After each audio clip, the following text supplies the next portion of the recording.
हुन सुनो एक समीक्षा।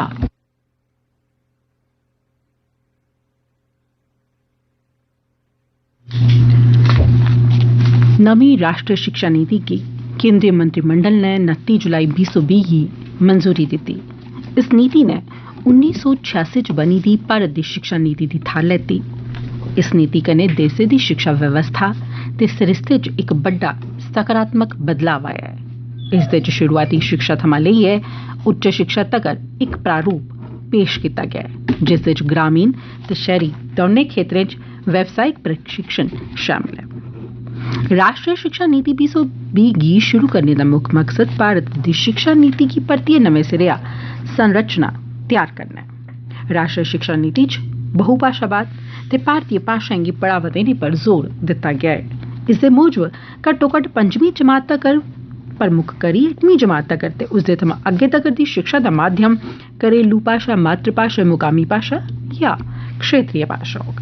राष्ट्रीय शिक्षा नीति कन्नै प्री स्कूल सो माध्यमिक विद्यालय तगर दी पढ़ाई दा सार्वभौमिकरण होग।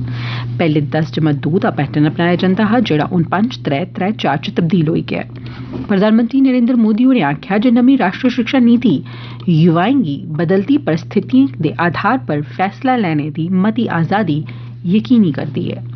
राष्ट्रीय शिक्षा नीति तकनीकी शिक्षा सने स्कूली शिक्षा के कन्नो कन्नी उच्च शिक्षा च बक्ख-बक्ख सुधारें का प्रस्ताव करती है। नमीं राष्ट्रीय शिक्षा नीति च स्कूली शिक्षा के कन्नो कन्नी उच्च शिक्षा च दी अमलावरी आस्तै भी कई कार्य बिंदुएं ते गतिविधियां गी शामिल किया गया है। राष्ट्रीय शिक्षा नीति 2020 दी मुक्ख विशेषता जेहड़ियां न हुन 3 थमां 6 ब'रे तगर दे सभनें बच्चें आस्तै गुणवत्तापूर्ण शुरुआती बचपन दिक्खभाल ते शिक्षा सने प्री प्राइमरी स्कूल सोयां 12वीं जमात तगर स्कूली शिक्षा दे सभनें सतहें पर उंदी पुज्ज गी यकीनी करना। इसदे कन्नै कला ते विज्ञान बश्कार, पाठ्य चर्चा ते होर दूई गतिविधियां बश्कार, वैबसाइट ते शैक्षणिक सरिस्तें बश्कार कोई बड्डा अलगाव नहीं होग। इसदा मकसद बुनियादी साक्षरता ते संख्यात्मकता पर राष्ट्रीय अभियान की प्रस्थिति स्थापित करना है। इस शिक्षा नीति मूजब मूल्यांकन सुधारें आस्तै कुसै स्कूली ब'रे च जेकर लोड़ होऐ तां बद्धोबद्ध 2 मौकें पर इक मुक्ख परीक्षा ते दुए सुधार आस्तै परीक्षा दा प्रावधान कीता गेदा है। मने परमने दे शिक्षाविद संत कुमार चौधरी हुंदा आखना है जे नमीं शिक्षा नीति सभनें आस्तै लाभकारी है। राष्ट्रीय शिक्षा नीति समाजिक ते आर्थिक रूप कन्नै वंचित समूह पर खास तौर पर ध्यान दिंदे होई बल दिंदे होई बरोबर ते समावेशी शिक्षा पर जोर पांदी है।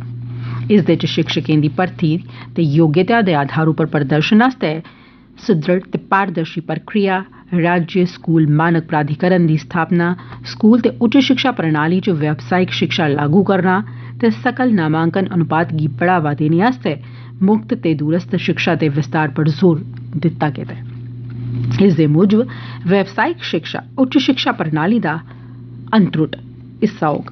राष्ट्रीय शिक्षा नीति च उच्च शिक्षा दे व्यवसायीकरण गी रोकने आस्तै नियंत्रण ते संतुलन आस्तै कई व्यवस्था कीतियां गेदियां न। केंद्र ते राज्य शिक्षा क्षेत्र दे सार्वजनिक निवेश गी तौले ते GDP दे 6% तगर पजाने आस्तै रलियै कम्म करङन। नमीं राष्ट्रीय शिक्षा नीति 4 खंभे पुज्ज, बरोबर, गुणवत्ता ते जवाबदेही पर आधारित होग। इसदा उद्देश्य भारत गी इक वैश्विक ज्ञान दी महाशक्ति बनाना है। समीक्षा समाप्त हुई।